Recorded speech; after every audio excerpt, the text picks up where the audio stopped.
Chapter 13,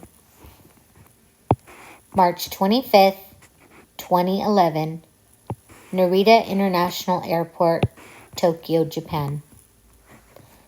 Ben sat between Mom and Harry on the airplane. Soon they would take off. It was 2 weeks after the wave, and they were heading home. The stewardess came by for the third time and asked Mom to please turn off her phone. Mom was talking to Dr. Sato. They'd been working together nonstop these past 2 weeks, trying to get supplies to Shogahoma. Mom's friends in the Air Force were helping. Finally, Mom said goodbye to Dr. Sato and turned off her phone. She smiled at Ben, put her head back, and closed her eyes. None of them had slept much lately. Harry had Naya's cage on his lap. He was giving the old cat one last scratch on the head before he'd have to put her under the seat. Oji-san had asked them to take Naya home with them to keep an eye on her. Of course, they were happy about that. Ben looked at the scar on Harry's arm. "Your scar is cooler than Darth Vader's," Ben said. "Way cooler," Harry said with a grin. It amazed Ben that Harry had come through the disaster with no other injuries. By some miracle, Mom and Harry and Oji-san had managed to stay together after they fell out of the car. The water had swept them into the parking garage of Shogahoma's only apartment building. They'd rushed up the stairway just steps ahead of the wave.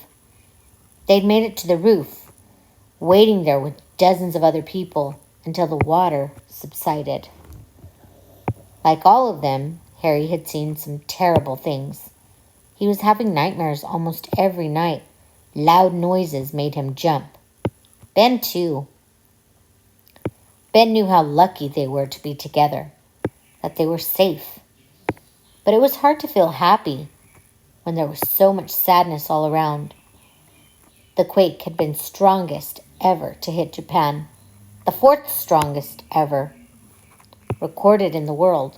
The tsunami had destroyed towns and cities up and down the Japanese coast for hundreds of miles.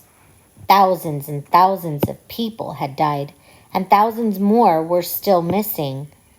There had been some happy moments at the school, like when Akara's parents finally came, and then Hideki's, but many people couldn't find their relatives. In the end, it was Katsu's aunt from Tokyo who came to pick him up. And just when it seemed the news couldn't get scarier, there was another disaster.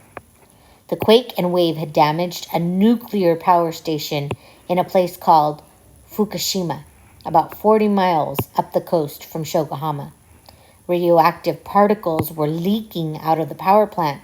Even small amounts of radiation can make people very sick, especially children. People living close to the plant had to flee their homes. For a while, people worried that the radioactive cloud could spread to Shogahoma or beyond. These past few days, the news from Fukushima had been a little bit better. The winds had shifted, blowing the poisonous clouds out to the sea, and life in Shogahoma had improved too. Some of the roads to the village were finally clear, so food and water were coming into the town. Ben was keeping a close eye on Harry, and of course, they had their Jedi cat to protect them. What worried them all was what would happen to Oji-san. His house was gone. Many of his friends were gone too. They'd begged him to come back to California with them. At least for a few months, Mom had said, but Oji-san refused, and Ben came to understand why. 2 days ago, he and Oji-san finally took a walk together. They'd made their way into the hills above the school. They looked over at the village below. Ben could see the tears in Oji-san's eyes as he stared at the sea of mud and wreckage. But he also heard the determination in his uncle's voice. "We will clean up," he'd said. "We will build new houses." Already there was talk about building on higher ground. Oji-san had turned to Ben. "The people here will rebuild Shogahoma," he said. "We will work together, and we will go on. We will go on." Oji-san promised he'd come to visit this summer. Dr. Sato was coming too. He had a medical conference in California and was staying an extra week to visit with them. The plane backed away from the gate and taxied over to the runway. Ben used to love flying with Dad. How he'd explain every detail of the plane, the meaning of every rattle and hum. Ben could hear Dad's voice now, as though he was right there with him. And suddenly it hit him. A crazy idea that Harry's wish had come true. Maybe that cherry tree at Oji-san's had been magical after all. Because in a way, Dad had come back to Ben. It was Dad who got Ben through his moments of panic in the quake, who helped him escape from that drowning car. It was Dad's wisdom that echoed through Ben's mind in those dark moments when he was alone in the ruins. Dad was in Ben's mind, in his heart. He always would be. The plane started to move forward, faster, faster, faster. Harry grabbed one of Ben's hands.